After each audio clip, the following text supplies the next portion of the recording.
Hello friends, welcome to the mechanical educators. आज का जो हमारा ये पार्ट 8 है, तो उसमें हम जो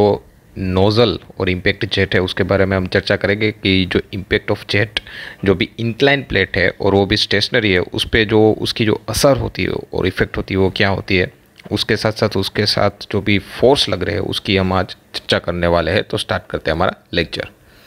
देखिए यहाँ पे कोई ये नोज़ल है, नोज़ल में जो लिक्विड भरा हुआ, अगर ये एरिया आप यहाँ पे कंसीडर करो तो यहाँ से जो भी नोज़ल है तो यहाँ पे ज़्यादा एरिया रहेगा, उसका डायमीटर ज़्यादा होगा और डायमीटर यहाँ पे कम हो रहा है। उसकी वजह से जो एरिया है वो एरिया क्या होगा, डिक्रीज़ होगा, और उसकी वजह से जो भी वेलोसिटी है वो वेलोसिटी में क्या होगा,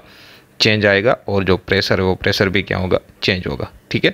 तो इसके बारे में हमने देखा था कि यहाँ पे जो इम्पल्स मोमेंटम इक्वेशन जो भी है उसका हम यूज़ करते हैं कि जैसे कि बेसिक्स न्यूटन लॉ है कि force is equal to mass into acceleration. अगर एक्सीलरेशन को हम क्या लिखे कि d v by d t, rate of change of velocity with respect to time,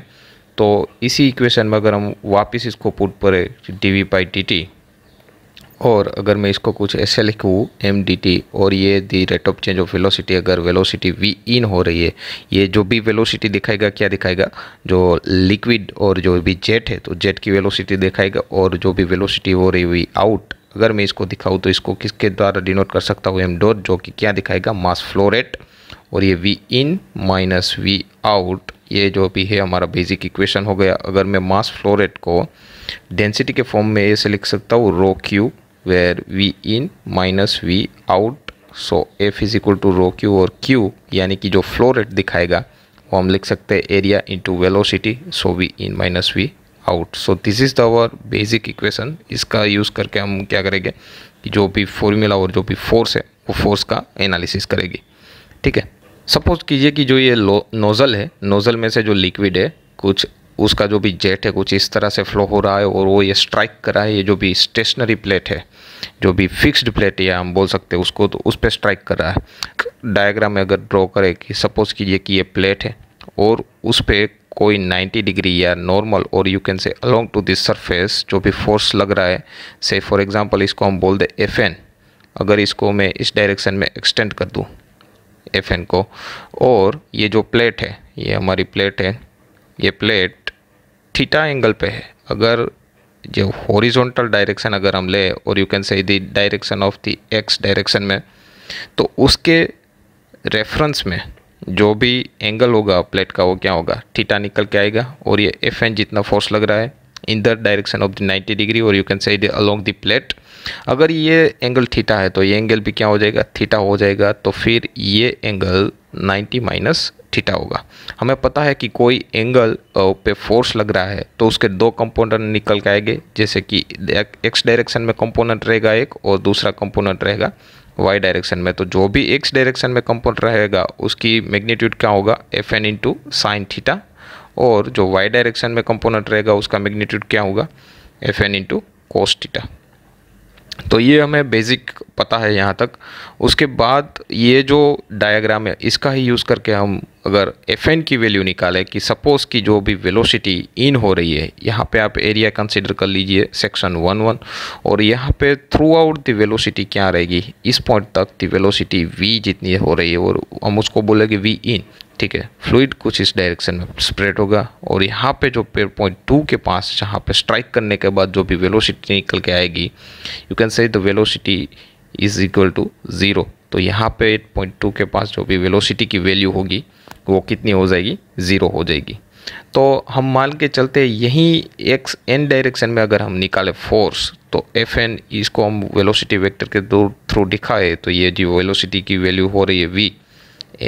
x direction में, अगर मैं इसको पॉइंट बोलूँ ओ, और ये है बी, तो इसी में हम लिख सकते हैं sine theta is equal to F N by v, और यहाँ से क्या निकल के आ जाएगा, F N is equal to v sine theta.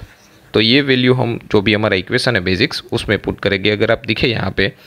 तो हमने जो भी पहले इक्वेशन पढ़ा था कि जो भी समेशन ऑफ द फोर्सेस है वो डेंसिटी इनटू जो फ्लो रेट है उसके मल्टीप्लिकेशन में होगी। अगर v इन हो रहा है तो वो वेलोसिटी कितनी निकल के आएगी in an direction, you can say the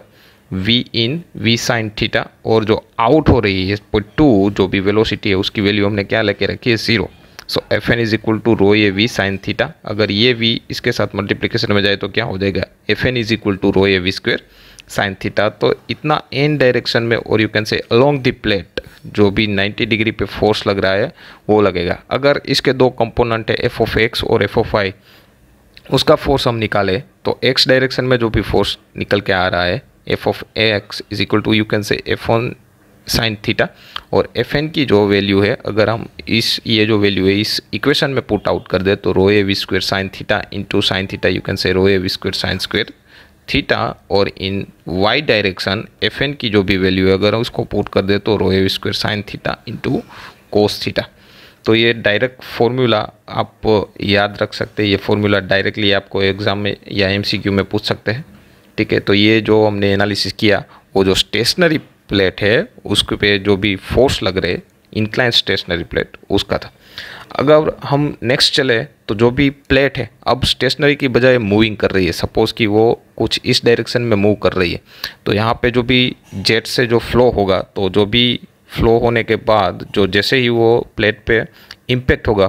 तो उसके बाद जो प्लेट है वो मूव करना स्टार्ट कर देगी। पहले जो भी हमारी कंडीशन थी वहाँ पे जो प्लेट थी वो फिक्स हमने रखी थी, अब इस कंडीशन में जो भी प्लेट है वो मूव कर रही है। सपोज़ कि जो मूव कर रही है उसकी जो वेलोसिटी है हम एज ए यू उसको दिखाए तो उसकी कुछ रिलेटिव वेलोसिटी होगी। रिलेटिव यानी कि जो पहले वेलोसिटी थी उसके रेफरेंस में कुछ जो वेलोसिटी निकल के आ रही है, अगर इन दोनों का जो भी डिफरेंस है उसको हम बोलेंगे रिलेटिव वेलोसिटी। तो अगर हम एनालिसिस करें,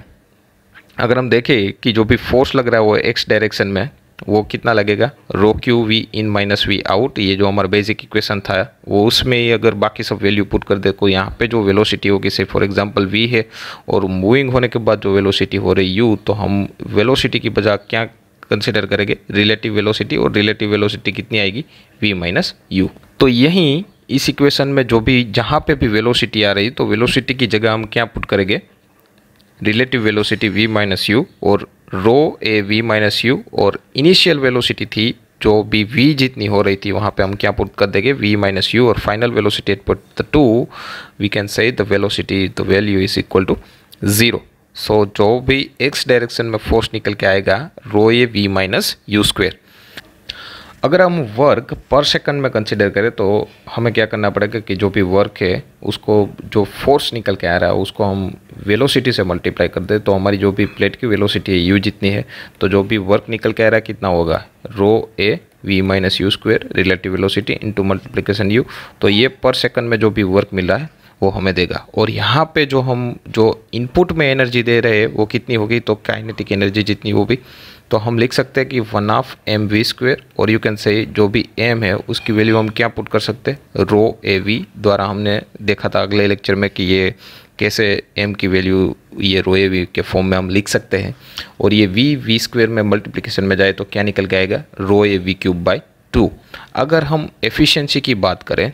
तो एफिशिएंसी हम क्या लिख सकते हैं, efficiency is equal to output, तो आउटपुट में हमें क्या मिल रहा है, वर्क जो भी है वो मिल रहा है, और यू कैन से इनपुट, तो इनपुट में हम क्या दे रहे हैं, तो जो काइनेटिक एनर्जी है वो काइनेटिक एनर्जी दे रहे हैं। तो वर्क की वैल्यू आउटपुट में हमें कितनी मिल रही है, सो you can say rho A V minus U square into U और upon rho A V cube by 2। So यहाँ से रो ए कैंसल और 2v minus U into square by U upon v cube. So this is the efficiency formula, so you can write down in your copy. So I hope कि आपको ये lecture पसंद आया होगा। अगर आपको हमारा लेक्चर पसंद आया है तो लाइक करिए, शेयर करिए और सब्सक्राइब करिए। Thank you.